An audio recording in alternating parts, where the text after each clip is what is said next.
என்ன சொல்கிறது, ஒரு 7 வருட கேது தசை அப்படின்னா அவங்க 7 வருஷமும் பிறக்க மாட்டாங்க.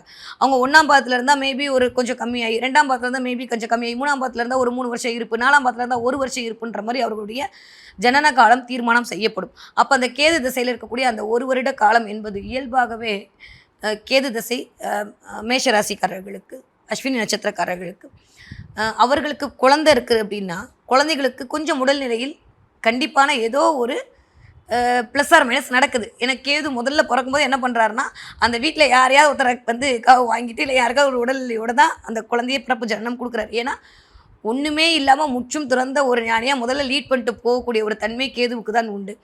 கேது தசை முடியுது அப்படின்னு முடிஞ்சோன்னா அடுத்தவங்களுக்கு வரக்கூடிய தசை என்னவாக இருக்குன்னா சுக்கிர தசை வரும். ஒரு 20 வருஷம் வந்து அஸ்வினி நட்சத்திரக்காரங்க சுக்கிர தசையில் இருப்பாங்க. அந்த சுக்கிரன் எந்த இடத்துல உட்காந்துருக்காங்கன்றதை பொறுத்து இவர்களுக்கு ப்ளஸ் ஆர் மைனஸ் நடக்க போகுது. ஆனாலும் நம்ம அப்ராக்சிமேட்டாக பார்த்தோம் அப்படின்னா இந்த 20 வயதில் இந்த சுக்கிர தசை நடக்கும்போது தான் இந்த மேஷராசியில் இருக்கக்கூடிய அஸ்வினி நட்சத்திரக்காரர்களுக்கு நிறைய பேருக்கு கலை சம்பந்தப்பட்ட ஒரு ஞானம் வருது. நிறைய பேர் வந்து ரொம்ப செல்வ செழிப்பாக வாழணுன்ற வேகத்தில் அவர்களுடைய தொழிலை மேற்கொள்கிறார்கள்.